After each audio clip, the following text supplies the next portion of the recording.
Hello friends, welcome to my channel. మీకు కనుక ఈ వీడియో నచ్చినట్లయితే తప్పకుండా లైక్ చేయండి. అమర్ బాగీని అనుకోకుండా ఆశీర్వదించడంతో బాగీ కూడా అమర్ కాళ్ళకు నమస్కరించి ఆశీర్వాదం తీసుకుంటుంది. ఇక ఆ తర్వాత అలా అమర్ వైపు బాగీ చూస్తూ ఉంటుంది. అమ్మ, ఇప్పుడు కార్యక్రమాలన్నీ పూర్తయిపోయినట్టే కదా, ఇక నేను లోపలికి వెళ్తున్నాను అని చెప్పి అమర్ లోపలికి వెళ్ళిపోతాడు. ఇక ఆ తర్వాత రామ్మూర్తి అమర్ వాళ్ళ అమ్మగారితో, అమ్మ నేనిక వెళ్ళొస్తాను అని చెప్పి అంటూ ఉంటే, అయ్యో అన్నయ్య గారు అప్పుడే వెళ్ళిపోతానంటారా? ఈరోజు అమ్మాయికి అబ్బాయికి కార్యం ఉంది కదా, మంగళాని సహాయంగా ఉండనివ్వండి అన్నయ్య గారు అని చెప్పి అమర్ వాళ్ళ అమ్మగారు అంటూ ఉంటే, ఇక అప్పుడు రామ్మూర్తి, దీని మొహం దీనికేం తెలుసులేండి, మేము ఇంటికి వెళ్ళి మళ్ళీ రేపు ఉదయాన్నే వస్తాము, బాగీకి తోడుగా తన ఫ్రెండ్ కరుణ ఇక్కడే ఉంటుంది అని చెప్పి రామ్మూర్తి మంగళ వైపు చూస్తూ ఇంకా ఆలోచిస్తూ, ఇక్కడే నిలబడిపోయావేంటే పద అని చెప్పి అలా బాగీ వైపు ఎమోషనల్గా చూస్తూ ఉంటే, బాగీ నాన్న అంటూ రామ్మూర్తిని పట్టుకొని ఏడుస్తూ ఉంటుంది. అయ్యో పిచ్చి పిల్ల, ఏడవకు, అయినా నువ్వు ఎవరింటికి వచ్చావో? బాబుగారి ఇంటికే కదా. బాబుగారు చాలా మంచివారు, ఖచ్చితంగా ఏదో ఒకరోజు నిన్ను అర్థం చేసుకుంటారు, నాకు ఆ నమ్మకం ఉంది అని చెప్పి నా కూతుర్ని ఎవరింటికి ఇన్ని రోజులుగా కోడలుగా పంపుతానోనని నేను చాలా భయపడిపోయాను. కానీ ఈరోజు అనుకోకుండా నా కూతురు ఈ ఇంటికి కోడలైంది. ఇప్పుడు నాకు ఇక ఏ దిగులు లేదు అని చెప్పి రామ్మూర్తి అంటూ ఉంటే, ఇక అప్పుడు అమర్ వాళ్ళ అమ్మ నాన్న, నిజం చెప్పాలంటే మిస్సమ్మ మా ఇంటికి కోడలు కావడం మా అదృష్టం. మా ఆరు లేని లోటును ఖచ్చితంగా ఈ మిస్సమ్మ తీరుస్తుంది అని చెప్పి వాళ్ళు అంటూ ఉంటారు. ఇక ఆ మాట వినగానే పిల్లలకు ఒళ్ళు మండిపోతూ ఉంటుంది. నానమ్మ, ఏం మాట్లాడుతున్నావు నువ్వు? అమ్మ లేని లోటు మిస్సమ్మ తీరుస్తుందా? అలా ఎప్పటికీ జరగదు. అమ్మ స్థానంలోకి ఎవరూ రాలేరు, మేము రానివ్వం కూడా అని చెప్పి అలా పిల్లలు కోపంగా తమ గదిలోకి వెళ్ళిపోతూ ఉంటారు.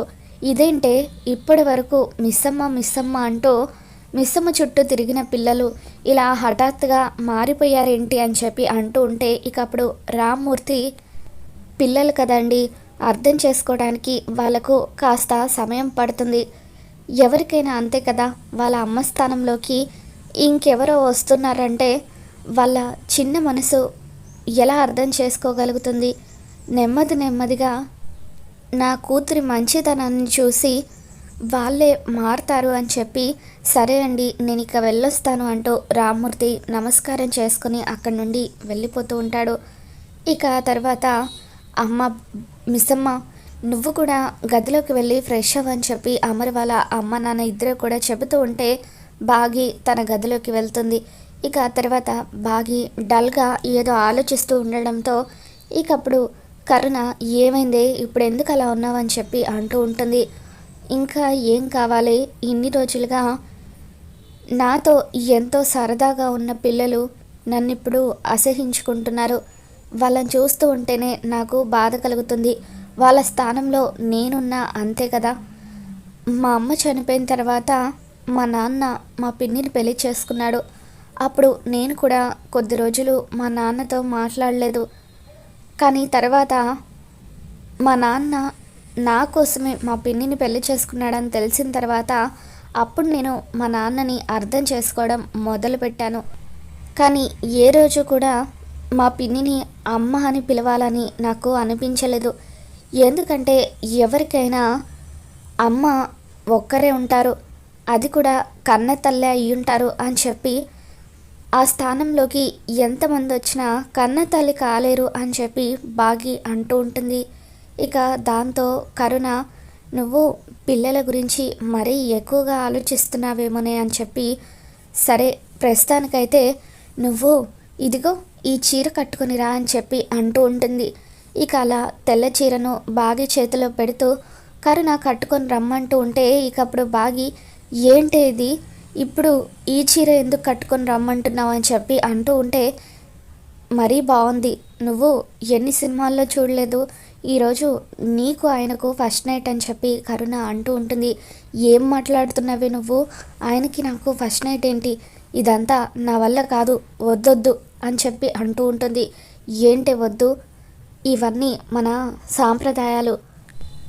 పెళ్ళి తర్వాత ఎవరికైనా సరే ఈ కార్యక్రమాలు జరగడం కామన్ అని చెప్పి కరుణ బలవంతంగా బాగిని ఆ చీర కట్టుకొని రమ్మని పిలుస్తూ ఉంటుంది.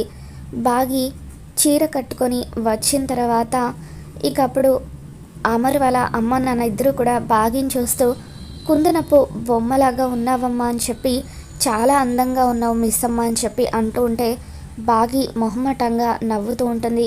ఇక అలా బాగిని తెల్ల చీరలో చూసిన మనోహరికి ఒళ్ళు మండిపోతూ ఉంటుంది. గతంలో కూడా ఇలాగే ఆరు నా స్థానాన్ని కొట్టేసింది, ఇప్పుడు ఈ మిస్సమ్మ వచ్చి నా స్థానాన్ని కొట్టేసింది. ఎట్టి పరిస్థితుల్లోనూ ఈరోజు వీళ్ళ కార్యాన్ని జరగనివ్వను అని చెప్పి మనోహరి అనుకుంటూ ఉంటుంది. ఇక నీల కూడా మనోహరితో, అమ్మగారు వాళ్ళిద్దరికీ కార్యాన్ని ఏర్పాటు చేశారంట, విన్నారా? ఇప్పుడు మిస్సమ్మ అయ్యగారిని మాయ చేసి తాళి కట్టించుకుంది. ఇప్పుడు వాళ్ళిద్దరికీ ఈ శోభనం కూడా జరిగిపోతే ఇంకేమైనా ఉందా?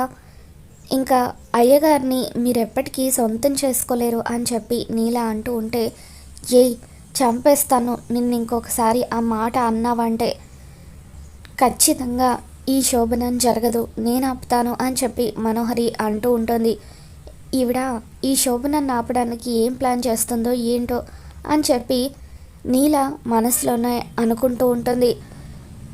మరోవైపు కరుణ బాగీకి పాల గ్లాస్ ఇచ్చి అమర్ గదిలోకి వెళ్ళమని చెబుతూ ఉంటుంది. ఇక దాంతో బాగి, అమ్మో ఆయన గదిలోకి నా వల్ల కాదే, నేను వెళ్ళను, కావాలంటే ఈ పాలు నేనే తాగేసి ఇక్కడే ఎక్కడైనా పడుకుంటాను అని చెప్పి నువ్వే ఎలాగైనా సరే మేనేజ్ చేయంటూ బాగి బతిమలాడుతూ ఉంటే, నో అదంతా కుదరదు, నువ్వు ఈరోజు ఆయన గదిలోకి వెళ్ళాల్సిందే అని చెప్పి బాగిని బలవంతంగా పంపిస్తూ ఉంటుంది. మరోవైపు అమర్ వాళ్ళ అమ్మగారు అమర్ గదిలోకి వెళ్తారు.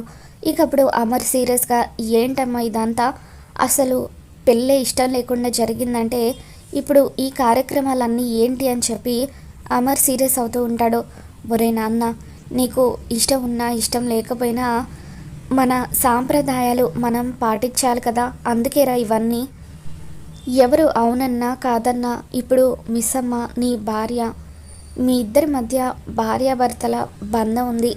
పెళ్ళి తర్వాత ఇటువంటి కార్యక్రమం ఏర్పాటు చేయడం మన ఆచారం అని చెప్పి దయచేసి మిస్సమ్మ మనసు నొప్పించకరా, మిస్సమ్మ చాలా మంచిది అని చెప్పి అంటూ ఉంటే, అమ్మ దయచేసి ఆ మోసగత్తె గురించి నా దగ్గర ఇంకోసారి ఇలా మాట్లాడొద్దు అని చెప్పి అమర్ నన్ను ఒంటరిగా వదిలేయండి అని చెప్పి అలా అమర్ వాళ్ళ అమ్మగారి మీద అరుస్తూ ఉంటే అమర్ వాళ్ళ అమ్మగారు బయటకు వచ్చేస్తుంది. ఏంటే వాడికి నచ్చ చెప్పావా అని చెప్పి అమర్ వాళ్ళ నాన్నగారు అడుగుతూ ఉంటారు.